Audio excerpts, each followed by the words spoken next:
Halo, selamat sore. Nah, hari ini kita akan melanjutkan diskusi kita. Kita akan mencoba untuk belajar bersama mengenai patofisiologi dan treatment bagaimana kita akan menangani untuk kasus osteoporosis. Tentu di dalam konteks kita sebagai atau di bidang gizi. Nah, sebelum saya masuk ke apa itu dan bagaimana osteoporosis bisa terjadi di manusia, saya akan mencoba untuk menjelaskan ke rekan-rekan sekalian tentang eh, apa itu makna dari osteoporosis gitu ya. Nah, osteoporosis diambil dari bahasa Latin yang berarti osteo, artinya tulang atau dan poros yang artinya berongga-rongga. Sehingga secara harfiah osteoporosis artinya kondisi di mana tulang manusia itu menjadi lebih berongga, ya lebih poros.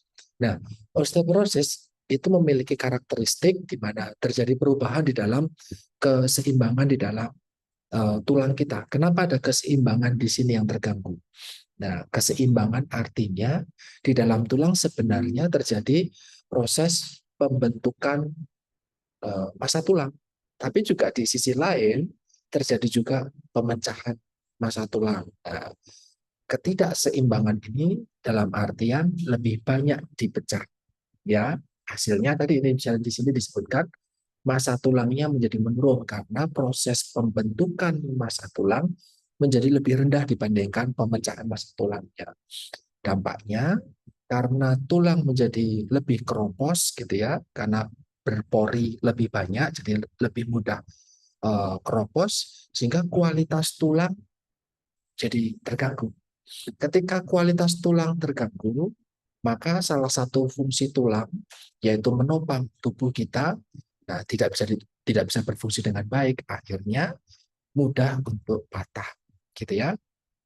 Nah, osteoporosis itu menyebabkan tulang kita menjadi bukan lebih kecil ya, tetapi jadi lebih apa namanya lebih ringkih, kemudian lebih mudah patah, gitu, fragil. Nah, mirip seperti kalau kita eh, memukul atau ada kejadian yang menyebabkan misalnya tulang tersut jadi mudah patah, jatuh misalnya, atau mungkin kecelakaan misalkan. Nah, sehingga mulai dari munculnya minor trauma atau luka kecil sampai dia menjadi patah, gitu ya. Nanti ada yang namanya fraktur, ada yang namanya dia sampai bahkan lesi kecil sampai dia benar-benar patah, gitu ya.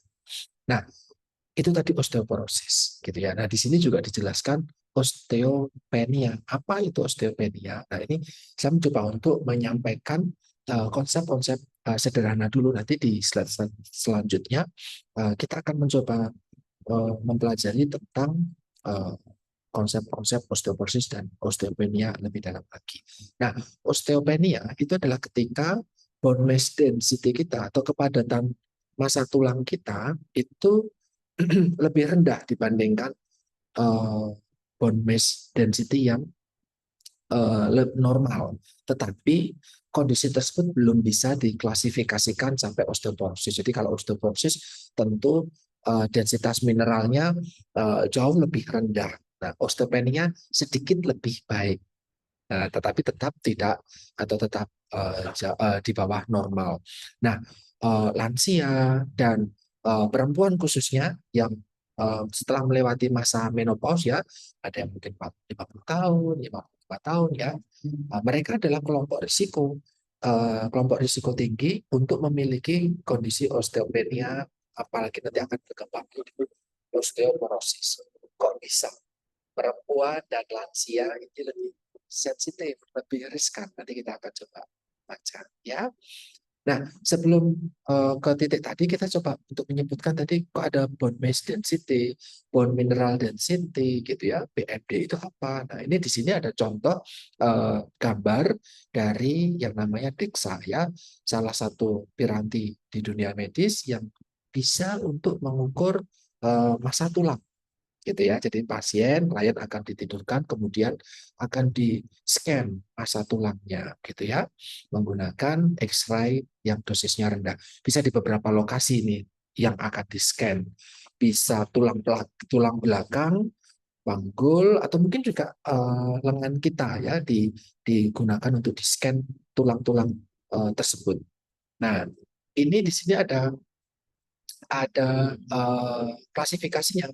Ketika hasil dari pemeriksaan densitometri tadi, densitometri nanti akan menghasilkan skor T. Kalau kita dalam kondisi yang normal, skor T itu bisa +1, 0 sampai -1, ya. T-skornya sampai -1. Itu masih dalam kategori normal. Tetapi kalau di bawah -1, -1,0, -1,2, -1,3, dan yang lain, sampai -2,5, itu sudah dalam kategori osteopenia. Makin rendah lagi, di bawah -2,5, itu nanti masuk ke osteoporosis. Nah, disebut severe osteoporosis atau osteoporosis yang sudah parah kalau nanti ada kerentanan lagi, sudah 2,5 ke bawah, ada kerentanan untuk patah juga. Ini salah satu simpulan dari pemeriksaan bone densitometry. Nah, ini saya punya contoh nih teman-teman sekalian. Di sini ada contoh pemeriksaan dari vertebra, ya, tulang belakang. Di sini kalian bisa lihat nih di sini ya, ada tabelnya ya. Ini adalah tabel lumbar 1, lumbar 2, lumbar 3, lumbar 4. Itu ya, ruas lumbar 1 dan lumbar 2 dan yang lain gitu ya. Ini saya cuma ambil salah satu contoh gitu. Ternyata untuk lumbar 1 dan lumbar kedua ini adalah vertebra kita, tulang belakang kita. Ini untuk pasien ini ternyata hasil T-skornya -2,7. Ini kalau digambar seperti ini, -2,7 ya T-skornya, atau BMD-nya adalah 0,841, maka lokasinya di sini. BMD-nya di titik warna merah, artinya dia dalam kondisi osteoporosis gitu ya. BMD-nya 0,8 sekian gitu. Nah, bagaimana cara menghitung, mencari gitu ya? Ini di sini ini kan langsung pakai alat gitu ya. Bagaimana cara menghitungnya? Ada dua langkah. Yang pertama adalah temuan bone mineral density yang di sini gitu ya. BMD yang di sini, temuan kita misalnya usianya 25, 20 gitu misalnya ya, akan dibandingkan dengan eh, orang sehat, ya ini di sini, dibandingkan dengan hasil pemeriksaan BMD orang sehat usia rentang 25 sampai 35 tahun, ya orang dewasa tentunya, yang jenis kelaminnya sama dengan kita. Artinya kalau kita laki-laki atau kita perempuan, etnisnya ternyata kita dari ras ASEAN gitu ya, misalkan nanti akan dibandingkan dengan data untuk ras ASEAN usia 25 sampai 35 dengan jenis kelamin sesuai dengan kita. Jadi pembandingnya seperti itu. Nanti jika ternyata setelah dibandingkan muncullah namanya T-score. Nah, T-score tadi jadi dibandingkan dengan uh, database gitu ya. Dibandingkan dengan database, nanti ada yang namanya hasilnya adalah T-score. Nah, T-score-nya bagaimana? Kalau sifatnya dari -1, 0 sampai +1, ya -1 sampai +1 atau lebih tinggi lagi, ya itu masuk dalam kategori normal densitas massa tulang, mineral di tulangnya. Tetapi jika nanti perhitungan tersebut ternyata menghasilkan T-score yang di bawah -1, -1 sampai ke bawah, ya nanti dia menunjukkan bahwa tulangnya ini lebih ringkih, ya tulangnya lebih lemah dibandingkan tulang orang yang normal gitu ya. Nah, sehingga teman-teman kalau bisa melihat di sini, merah kuning hijaunya di sini ini menggambarkan bone mineral density-nya, ya merah kuning hijau titiknya di mana, bukan menggambarkan T-score. Nanti T-score-nya itu harus dibandingkan juga dengan uh, uh, populasi normal gitu ya. Siapa yang dibandingkan, ya tadi 25 sampai 35 untuk orang dewasa disesuaikan etnis dan jenis kelaminnya. Nah, yang kedua, hasil pemeriksaan BMD tadi akan dibandingkan dengan orang yang jenis kelaminnya sama, berat badannya sama, tinggi badannya sama, usianya sama, rasnya juga sama gitu ya. Jadi set score-nya. Jadi pemeriksaannya memang cukup banyak gitu ya. Kalau kalau interpretasi dari apakah seseorang itu dia masuk kategori normal, osteopenia ataupun osteoporosis, dilihatnya adalah hasil dari T-score-nya. Jadi kalau di sini interpretasi dari hasil pemeriksaan dengan DEXA, ya langsung ketahuan T-score-nya berapa. Oh, minus 2,7 ya sudah, itu masuk kategori dia osteoporosis, gitu ya. Nah, ada contoh lagi nih, mencoba membandingkan seorang pasien usianya 68 tahun dengan seorang pasien lainnya yang usianya 74 tahun. Ya, sama-sama lansia. Dicoba diukur bone mineral density-nya di lumbar 1, 2, 3, dan 4 vertebra atau tulang belakang orang tersebut.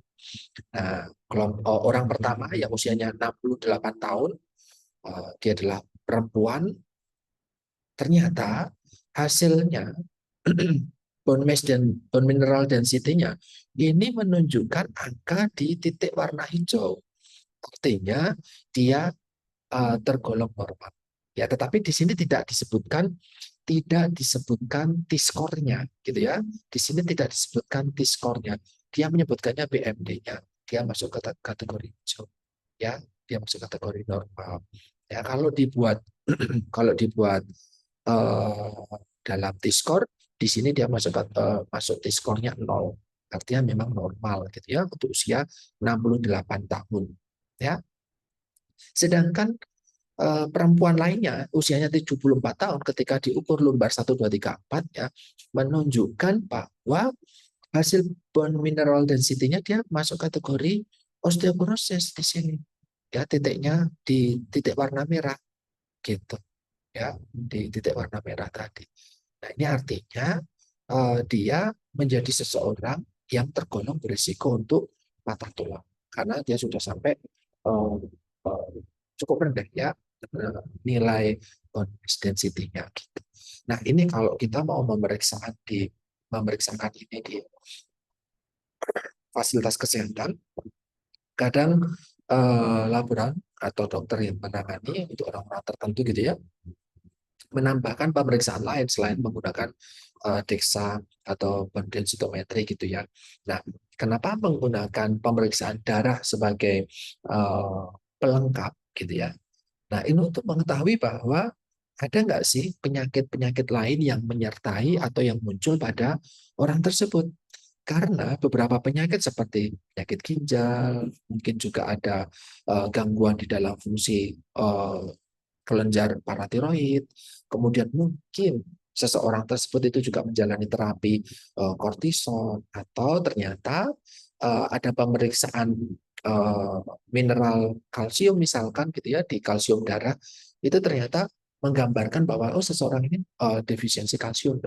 Nah, sehingga hasil pemeriksaan darah tadi, hasil fungsi ginjal dan yang lain itu nanti bisa diarahkan bahwa oh memang orang ini juga berisiko osteoporosis.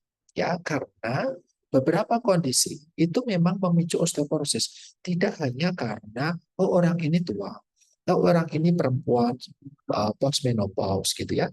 Tetapi ada juga beberapa penyakit, misalnya penyakit ginjal yang menyebabkan osteoporosis. Jadi osteoporosis bisa muncul karena dua hal. Yang pertama memang karena fisiologis, ya usia, jenis kelamin, pola makan dan yang lainnya yang menyebabkan tulang menjadi lebih keropos. Yang kedua, ada penyakit lain yang pada akhirnya berdampak pada uptaking atau pengambilan kalsium dari tulang sehingga pemecahan tulang jadi lebih cepat. Kita menyebutkannya sebagai osteoporosis sekunder. Nanti kita akan coba sampaikan juga itu tentang osteoporosis primer dan osteoporosis sekunder.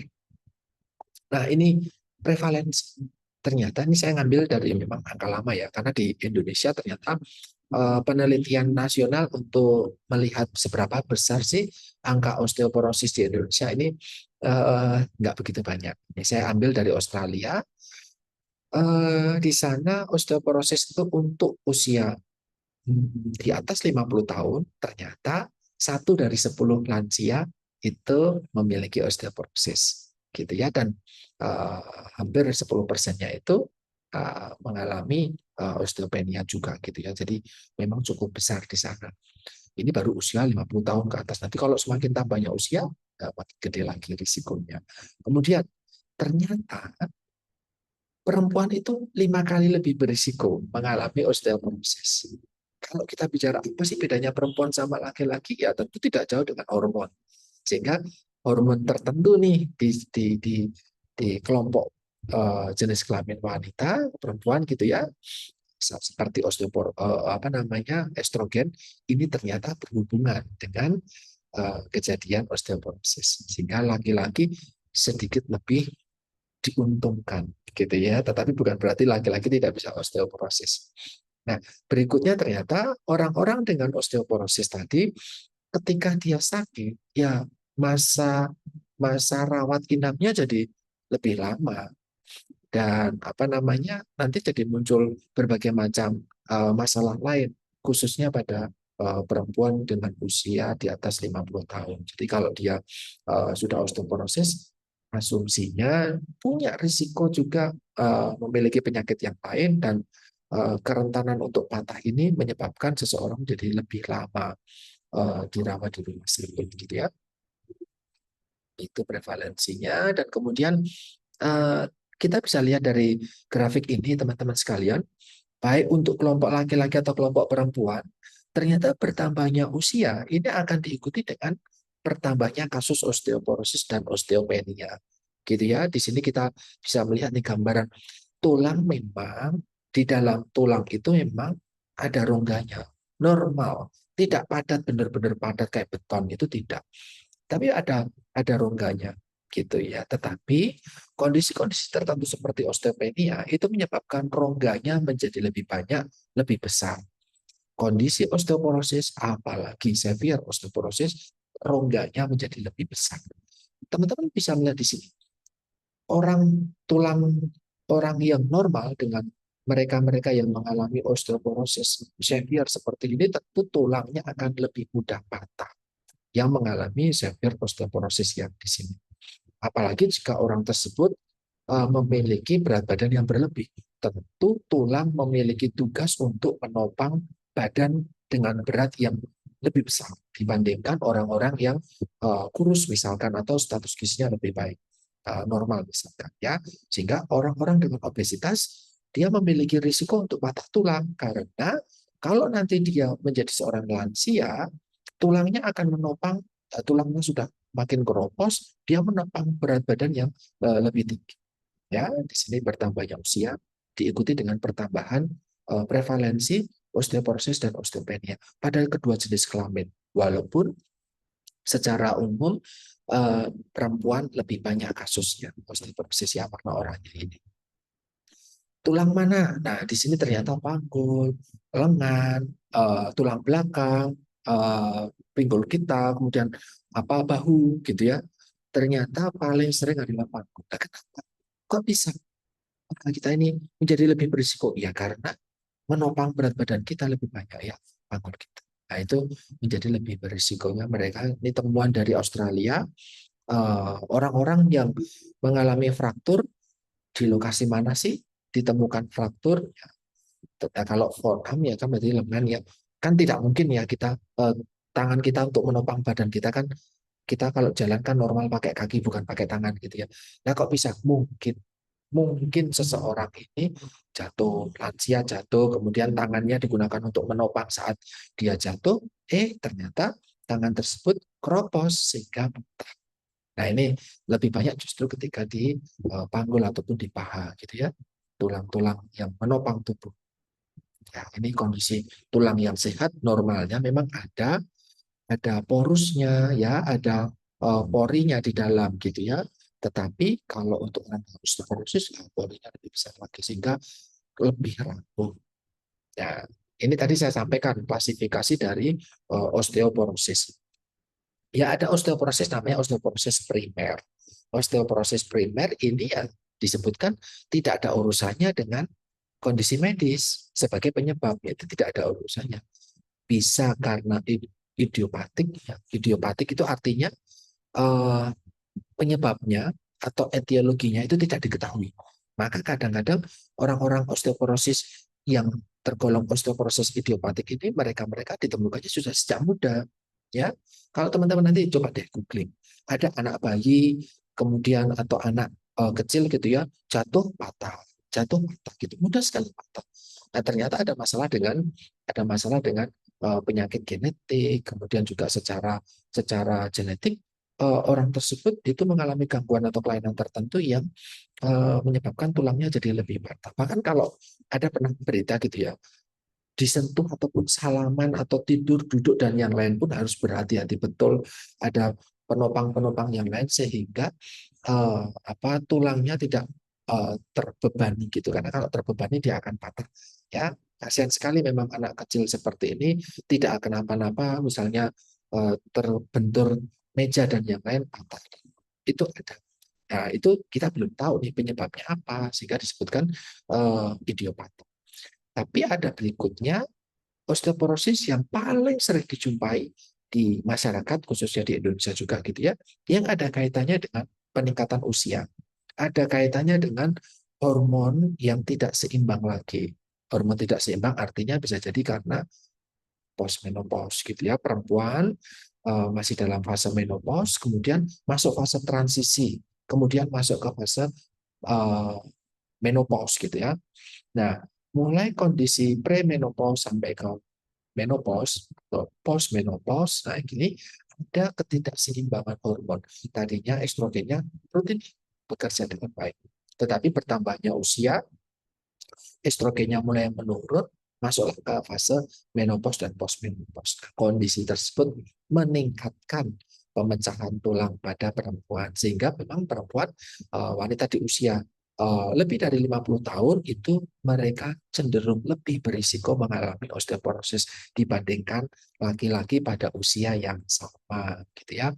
Itu tadi 50 tahunan karena memang ada masalah hormon. Kemudian bertambah tua lagi nih, bertambah senior lagi, baik laki-laki atau perempuan, taruhlah 70 tahun ke atas. Nah, ada namanya senil osteoporosis. Ini memang karena usia, gitu ya. Sehingga memang usia dan hormon menjadi dua faktor utama penyebab seseorang menjadi osteoporosis atau lebih berisiko osteoporosis. Nah, yang kedua adalah kategori osteoporosis sekunder. Ini munculnya osteoporosis karena masalah penyakit. Ada penyakit tertentu yang menyebabkan osteoporosis, kemudian ada penggunaan obat-obatan tertentu yang menyebabkan osteoporosis gitu ya. Jadi itu osteoporosis sekunder. Nah, ini di sini teman-teman sekalian ada cukup cukup rumit ya, tetapi ketika kita mencoba untuk memperhatikan dengan baik, kita bisa lihat ternyata banyak loh yang mempengaruhi seseorang menjadi lebih mudah fraktur patah tulangnya, dikaitkan dengan kekuatan seberapa besar tekanan, ya, seberapa besar penyebab dan seberapa kuat tulang menahan penyebab tersebut. Oh, jatuh menopang badan ya nggak masalah ketika kita jatuhnya posisinya aman, kemudian tempat kita jatuh ya paddingnya lembut, misalnya di kasur ya gitu, atau busa gitu ya, dibandingkan di batu atau jalan raya ya, atau justru seberapa besar, seberapa kuat tulang kita. Nah, ini di sini ada banyak sekali faktor yang mempengaruhi kekuatan tulang dan kualitas dari tulang. Ya, bagaimana tulang menghadapi ketika uh, seseorang itu jatuh ataupun uh, fraktur gitu ya. Nah, ada beberapa hal yang menyebabkan keseimbangan di dalam tulang ini terjalin dengan baik. Keseimbangan antara proses kesembuhan kalau misalnya dia habis patah gitu ya, atau pertumbuhan tulang dengan pemecahan tulang tadi. Nah, kita sebutnya remodelingnya. Itu ada beberapa hal. Yang pertama adalah growth factor, hormon, sitokin juga menyebabkan. Jadi adanya inflamasi juga menyebabkan. Ada hal-hal lain yang lebih berisiko menyebabkan osteoporosis seperti ras, jenis kelamin, perilaku hidup sehari-hari, bahkan termasuk makanan.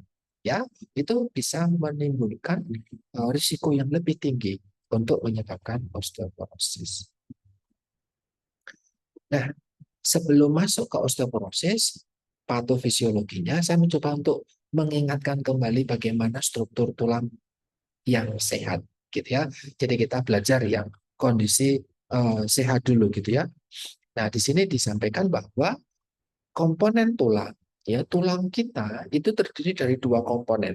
Yang pertama sifatnya organik, yang kedua sifatnya anorganik. Yang organik ini ya dia tumbuh, ya dia bisa bertumbuh. Apa itu? Ada jaringan kolagen dan protein non kolagen. Ya, ada glikosamin, glikan sama glikoprotein. Ya, sama kolagen. Itu komponen organik yang memang menjalani metabolisme, ada proses metabolisme di situ terkait dengan pertumbuhan dari tulang. Yang kedua adalah komponen anorganik, ya. Komponen anorganik biasanya diisi dengan mineral. Ada dua mineral penting di dalam tulang kita. Yang pertama adalah kalsium, penyusun utamanya. Yang kedua adalah fosfor. Ya, kalsium sama fosfor ini yang membuat tulang kita menjadi lebih punya struktur kuat dan padat, gitu ya. Sehingga komponen anorganik ini bertanggung jawab atas 70% massa tulang secara keseluruhan, ya. Sehingga kita bisa bisa bayangkan bagaimana jika selama hidup seseorang, ya, di 30 tahun pertama kehidupan manusia asupan kalsiumnya kurang, asupan fosfornya kurang, ya, tentu kualitas tulangnya menjadi lebih kurang juga atau lebih rendah dibandingkan mereka-mereka yang konsumsi kalsium ataupun fosfor selama 30 tahun pertama itu lebih berkualitas. Nah, setelah komponen kita melihat karakteristik isian tulang, ya. Jadi berdasarkan strukturnya, kalau tadi berdasarkan komponen, kalau sekarang berdasarkan strukturnya, tulang itu menjadi dua komponen, ya, maaf, dua struktur. Yang pertama struktur yang keras, struktur dia bagian luar kerasnya minta ampun, yang kalau kita pukul-pukul nggak pecah-pecah, yaitu adalah bagian kortikal yang paling keras, ya, tulang yang paling keras ada di permukaan. Kemudian yang struktur kedua adalah komponen di dalamnya, namanya trabekular. Nah, komponen trabekular inilah yang kan kropos. Karena memang secara normal komponen trabekular ini sifatnya adalah berpori, ya, berbeda dengan kortikal yang dia benar-benar padat, gitu ya, kuat dan kukuh, gitu. Nah, tapi kalau trabekular enggak nih. Nah, trabekular inilah yang membuat tulang menjadi lebih keropos kalau mengalami osteoporosis. Kenapa harus keropos? Ya karena memang maaf, kenapa harus berpori? Karena di dalamnya itu memang ada proses, berbagai macam proses pertumbuhan, perkembangan, apa eh, remodeling dan yang lain itu terjadinya di trabekular tadi. Sehingga memang tidak boleh tulang itu 100% kayak besi, padat, ya nggak bisa. Nanti kan nggak bisa ada proses metabolisme di situ. Kalau patah nggak bisa disambung lagi, tidak bisa memperbaiki tulang lagi. Nah, sehingga memang ada bagian yang keras untuk melindungi dari luar, ada bagian berpori yang sifatnya nanti untuk metabolisme tulang secara berkelanjutan. Sehingga memang di sini disebutkan ada turnover-nya lebih tinggi dibandingkan yang bagian kortikal. Ya, itu untuk secara normal. Ini juga masih secara normal dulu biar kita bisa belajar, gitu ya. Ada namanya bone remodeling. Ya, ada osteogenesis. Osteo itu tulang, genesis itu pembentukan. Jadi bone osifikasi atau bone remodeling atau osteogenesis. Ya, di dalam tulang, ya, di dalam satu tulang, gitu ya, ada 3 sel yang bekerja secara bersama-sama, berkesinambungan untuk membentuk agar sel tersebut menjalani proses fisiologis secara normal, senormalnya orang. Gitu. Jadi tiga sel ini memang bekerja normalnya memang ada. Yang pertama adalah osteosit. Osteo itu tulang, sit itu sel. Jadi sel-sel tulang. Sel-sel tulang ini nanti dia yang menjaga jaringan tulang osteosit ini, ya dia ada di dalam tulang. Kemudian adalah osteoblast. Ya, osteoblast. Saya membantu teman-teman untuk mempermudah mengingat osteoblast B bentuk. Nah, jadi yang membentuk tulang, yang menyusun tulang, yang bertugas untuk memiliki fungsi di bone formation atau menyusun tulang di dalam pertumbuhan dan menjaga tulang itu tetap baik. Osteoblast. Nah, 30 tahun pertama kehidupan inilah osteoblast lebih banyak bekerja. So, sebelum teman-teman mencapai usia 30 tahun ini, dalam 30 tahun ini silakan teman-teman dukung kinerja dari osteoblast bisa bekerja dengan baik dengan apa? Olahraga yang optimal, makan yang banyak kalsium, fosfor, bergizi, protein dan yang lain sehingga eh, masa yang kalian punya sekarang ini dalam sisa sebelum 30 tahun ini tulang jadi lebih padat ya karena setelah usia 30 tahun osteoklas yang akan lebih kencang bekerjanya ya osteoklas. Nah, eh, dia akan memecah tulang ya tugasnya adalah menyerap tulang kembali ya gitu ya. Jadi eh, apa namanya memang secara normal itu perlu dilakukan. Kenapa? Tulang ada yang selnya mati, dia akan diganti menjadi yang baru, kemudian akan muncul lagi nanti yang mati, akan diganti baru uh, yang baru lagi. Nah, itu namanya bone remodeling.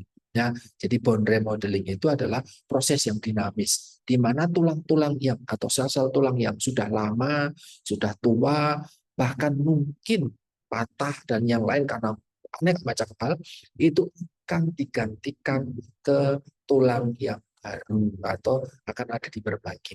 Teman-teman bisa melihat nih di sini. Ini misalnya tulang normal nih. Wah, ternyata uh, sudah tua misalnya tulangnya gitu ya. Sehingga osteoklas akan memecahkan tulang-tulang yang tua.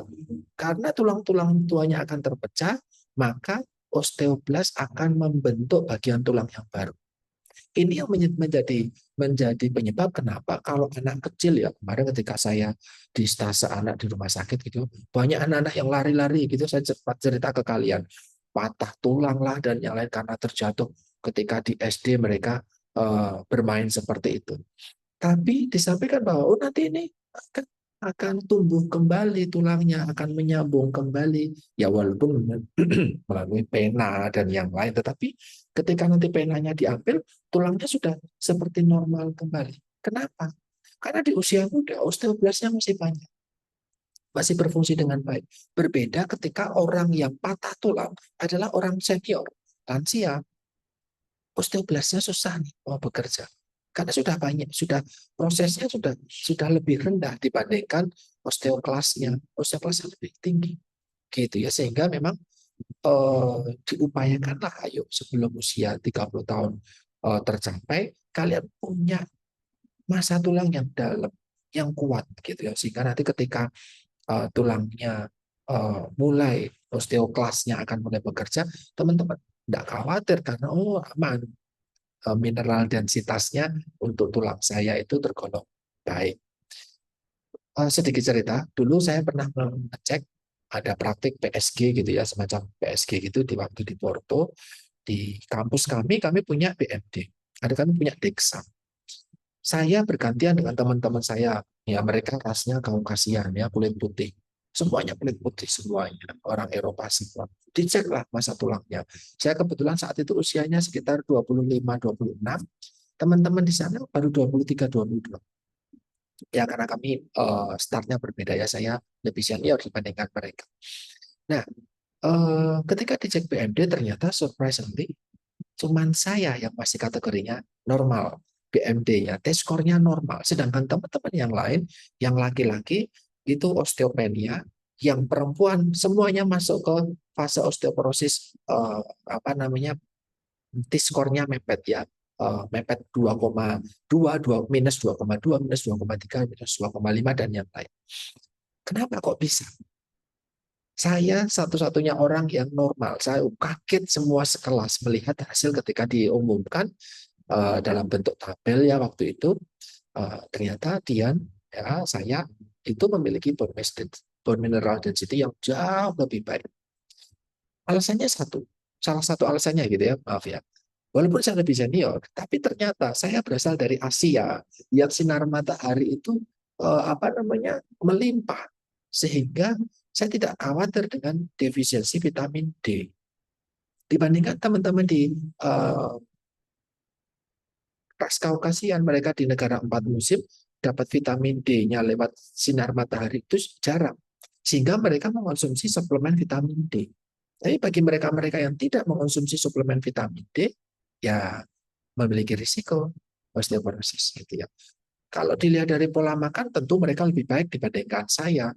Mereka lebih banyak asupan proteinnya, mereka lebih banyak asupan kalsiumnya karena mereka bisa minum susu. Saya laktos intoleran kebetulan. Nah, tetapi ternyata vitamin D sangat bertanggung jawab atas kepadatan tulang yang saat itu saya punya. Nah, ini semoga nanti teman-teman kalau memang punya kesempatan di mall-mall gitu ya, ada pemeriksaan bone mass, bone mineral density dari produsen susu misalkan, coba cek gitu ya. Kalau dulu waktu saya kuliah di Semarang, ada itu eh, dari salah satu produk, walaupun memang respondennya harusnya lansia, tapi kami bilang, oh kan mahasiswa gizi gitu ya. Nah, mereka akhirnya melihatkan, tetapi waktu itu harus bayar kalau bukan lansia gitu ya. Nah, kalau di Jogja ini saya belum pernah. Nah, bone remodeling ada 5 tahap ya, mulai dari aktivasi, penyerapan, nanti ada reverse. Jadi ada peran makrofag di sini ya. Ya, karena sel-selnya kan menjadi pecah toh. Sel-sel pecah karena osteoklas tadi, kemudian dimakan oleh makrofag, kemudian mulai ada pembentukan oleh osteoblas, dan kemudian ada demineralisasi ya, menjadi formasi yang baru. Rangkumannya ada di sini. Jadi yang pertama fasenya adalah fase aktivasi, kemudian ada penyerapan, kemudian juga ada reserve gitu ya. Mulai osteoblas akan mengambil peran untuk membentuk tulang ya, osteoblastogenesis di sini. Kemudian ada fase mineralisasi atau fase terminal. Ini adalah fase-fase remodeling tulang. Tentu teman-teman sudah belajar banyak di mata kuliah fisiologi. Saya hanya untuk mengajarkan, mengingatkan kembali. Ini adalah remodeling untuk tulang yang normal. Bagaimana ini masih fisiologi ya, masih fisiologi yang normal ya. Saya masih masuk ke fisiologi normal. Jadi saya tadi sampaikan bahwa kepadatan massa tulang seseorang itu akan mencapai titik puncaknya di usia 25 sampai 30. Disitulah padat-padatnya tulang ya. Tapi mulai menurun akan di usia 40 tahun ke atas atau di atas 30 tahun, kepadatan tulang akan mulai menurun. Kenapa? Karena walaupun belum menopause untuk perempuan, osteo kelas akan mulai bekerja, sedangkan osteoblasnya mulai akan mengalami penurunan kinerja, sehingga lebih banyak pemecahan dibandingkan pembentukan. Nah, jadi di sini osteosit dan osteoblas akan melepaskan rankel, ya, reseptor aktivator of nuclear factor apa B ligand. Ya, memang panjang ya, disingkatnya rankel gitu aja. Saya lebih mudahnya menyingkatnya rankel. Nah, osteosit akan memproduksi rankel tadi dan akan memproduksi namanya sklerotin. Ya, sklerostin inilah adalah yang menghambat bone formasi. Jadi dia memproduksi rangkel dan menghambat bone formasi ya, osteosit kita. Nah, rangkel tadi ya akan menstimulasi pembentukan osteoklas.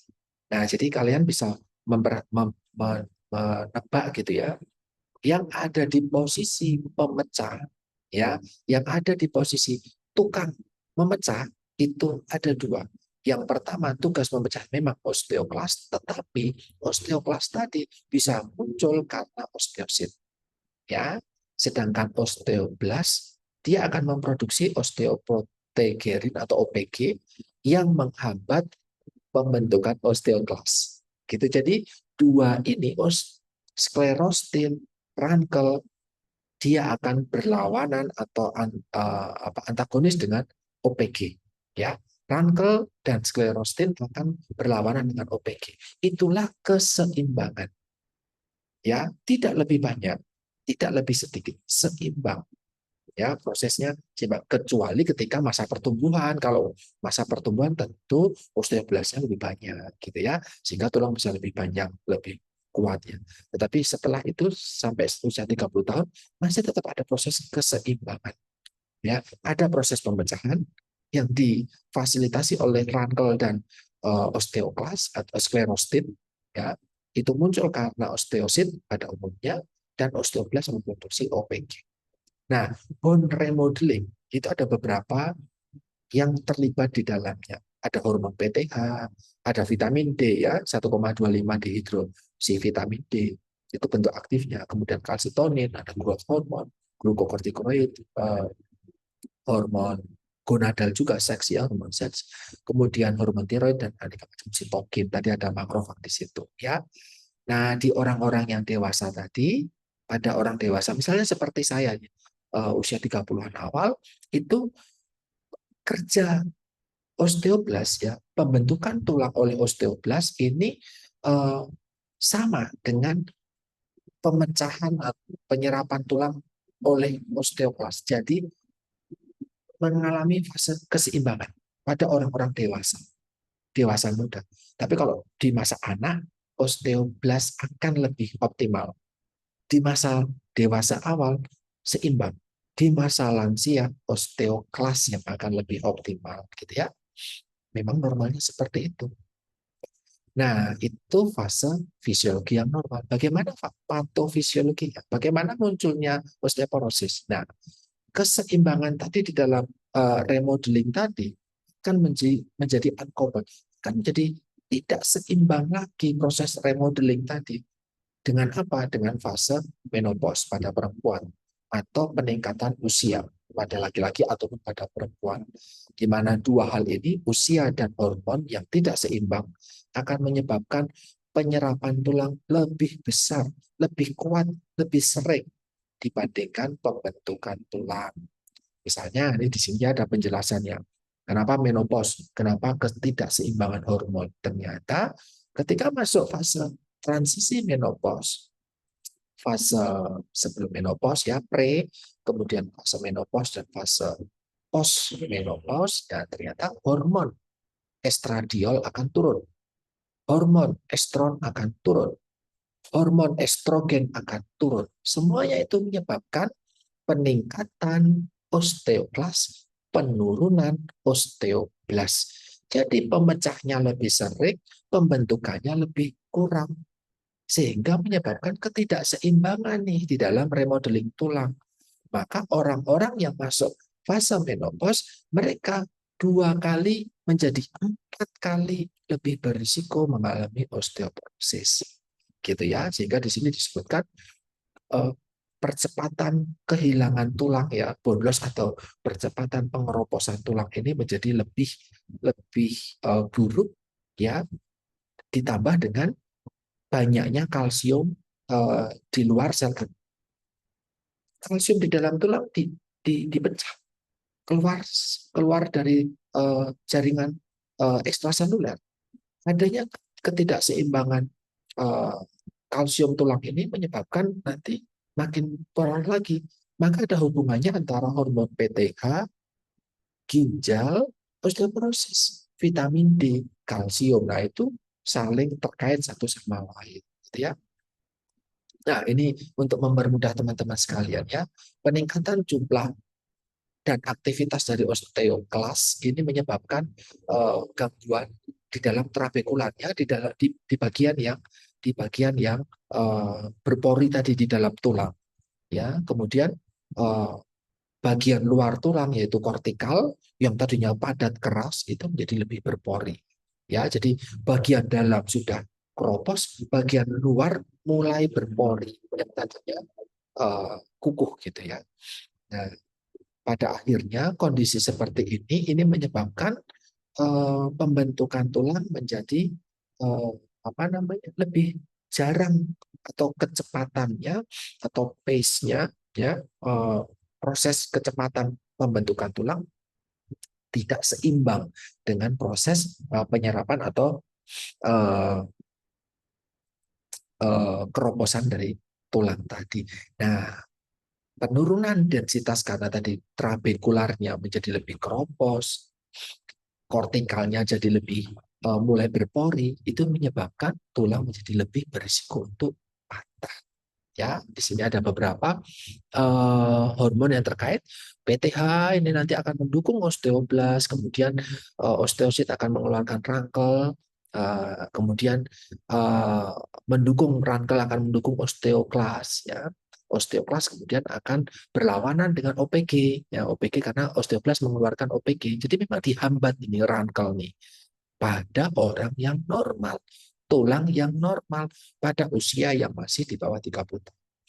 Tapi ketika usianya sudah meningkat 30 tahun ke atas, kemudian sudah menopause, rangkelnya akan lebih banyak. Aktivitas rangkel, aktivitas dari osteoklas akan lebih optimal, sehingga pembentukannya jadi lebih rendah dibandingkan pemecahannya. Ya, teman-teman nanti bisa lebih dipahami. Ini menurut saya gambar yang sangat-sangat membantu kalian untuk belajar tentang patofisiologi dari osteoporosis.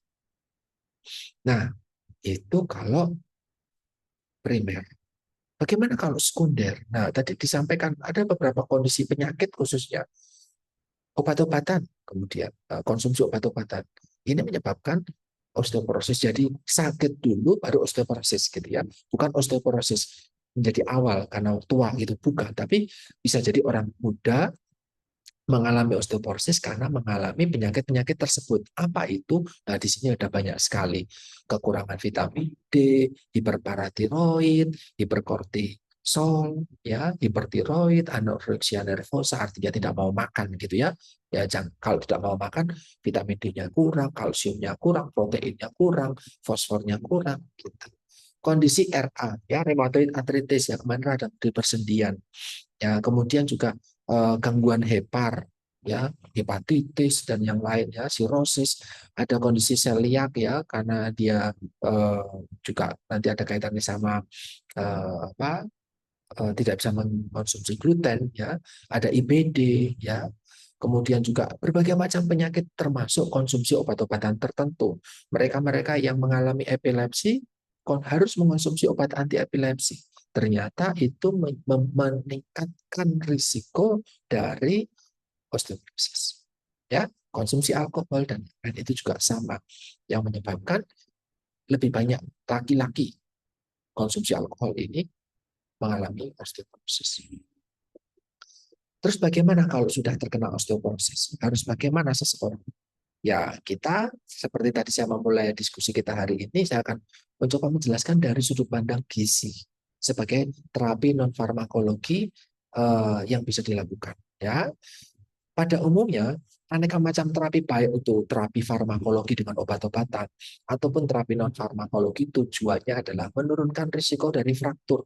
Walaupun kita sudah tahu ini tulangnya memang risiko osteoporosis atau sudah osteoporosis, bagaimana menanganinya? Ya jangan sampai dia fraktur. Intinya itu, kalau secara umum farmakologi ataupun non farmakologi. Tetapi kalau secara non farmakologi, intinya adalah tujuan terapinya adalah bagaimana caranya produksi regulasi tulang itu lebih baik, kemudian penyerapan tulang bisa lebih dihambat, ya, meregulasi pembentukan massa tulang dan menghambat penyerapan tulang. Dengan apa? Nah, ini yang bisa teman-teman mumpung nih kalian usianya masih di bawah 30 tahun, inilah yang bisa kalian lakukan. Yang pertama, ya, latihan atau olahraga yang membuat otot sama tulang kalian itu lebih bekerja. Misalkan lompat, lari, jalan kaki, itu tubuh akan terbiasa menopang, tulang akan terbiasa menopang tubuh sehingga nanti massa tulang itu akan terstimulasi tumbuh gitu ya, akan terstimulasi. Tentu olahraga diimbangi dengan makan. Kalau olahraganya kenceng tapi makannya tidak didukung, ya bagaimana, stimulasinya sudah banyak nih, nah, tidak didukung sama asupan kalsium, protein dan yang lain, ya nggak bisa optimal. Nah, tentu harus didukung itu. Yang kedua adalah rokok. Ya, kita bicaranya rokok biasanya kaitannya sama uh, apa namanya, cancer dan yang lain, tapi di kali ini ada kaitannya sama osteoporosis karena ternyata paparan rokok, ya exposure terhadap rokok, mau primer ataupun secondary smokers, ini akan mengganggu rasio rantel dan OPG. Ya, rantelnya akan lebih banyak dibandingkan produksi OPG-nya. Jadi pemecahannya akan lebih banyak dibandingkan pembentukannya. Dan OPG-nya akan turun sehingga osteoklasnya akan lebih terpacu pertumbuhannya. Gitu ya.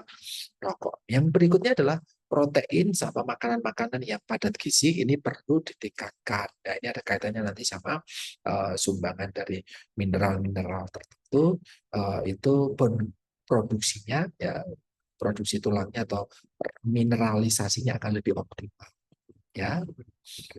Kemudian pada umumnya ya pola makan kita di Asia gitu ya, itu kan kita jarang nih konsumsi konsumsi makanan tinggi kalsium seperti susu, itu kan jarang, apalagi secara secara secara genetik orang Asia itu laktos intoleran, ya kecuali memang dari awal mereka sudah konsumsi susu secara rutin sejak dini, ya tidak masalah. Tetapi mayoritas orang Asia itu kalsiumnya rendah karena memang laktos intoleran juga. Nah, ini bisa diturunkan risiko osteoporosisnya dengan konsumsi sayur-sayuran yang warna hijau gelap. Kenapa?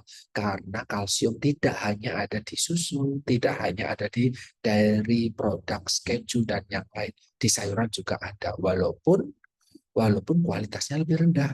Gitu ya, maka konsumsinya jadi lebih banyak, harus lebih banyak dari sayuran hijau jika tidak mengonsumsi uh, produk susu dan olahannya. Kemudian dibandingkan orang-orang yang memakan semuanya gitu ya, daging makan, sayur makan, oh, apapun dimakanlah gitu ya, omnivora. Nah, orang-orang yang menjalani diet vegan artinya memang strict gitu ya, tidak mengonsumsi makanan dari hewani, itu ternyata vitamin D-nya jadi lebih rendah. Ketika vitamin D-nya lebih rendah atau defisiensi vitamin D, mereka lebih berisiko untuk mengalami osteoporosis. Ya, jadi orang-orang yang vegan, buat teman-teman yang menjalani diet vegan, silakan konsumsi vitamin D lewat suplemen karena kalian tidak mengkonsumsi makanan-makanan yang kaya vitamin D khususnya dari produk hewani gitu ya. Walaupun dari sinar matahari juga ada. Gitu. Nah, ini ada salah satu studi besar gitu ya, studi Framingham yang ada hubungannya sama penyakit jantung dan penyakit kardiovaskuler secara umumnya, ternyata menemukan bahwa orang-orang yang mengonsumsi sayur, buah dan sereal ini ada di Eropa ya penelitiannya, ini ternyata memiliki densitas massa tulang yang lebih baik dibandingkan orang-orang yang tidak mengkonsumsi itu. Ya, itu tadi ada kaitan sama makanan ya, kita perlu mengedukasi masyarakat di sekitar kita. Kemudian ketika asupan kalsium kita sedikit, vitamin D kita sedikit, terus bagaimana nih? Ya sudah, konsumsi suplemen. Nah, gitu ya, karena lewat makanan sedikit, oh ya sudah lewat suplemen. Seberapa banyak? Kalau vitamin D paling tidak 700 international unit. Kalau kalsium yang paling tidak kebutuhan 1000 sampai 1200 mg setiap hari ini bisa tercapai lewat suplemen tadi. Ya, jadi kalau sudah makanannya rendah, sumber kalsium dan vitamin D, ya ayolah dikonsumsi suplemen silakan. Tapi kalau memang bisa dicukupi lewat makanan, ya lewat makanan saja itu akan lebih baik gitu ya. Karena lewat makanan yang didapatkan nanti tidak hanya kalsium dan suplemen kalsium dan vitamin D saja, tapi zat gizi lain juga kita akan dapatkan.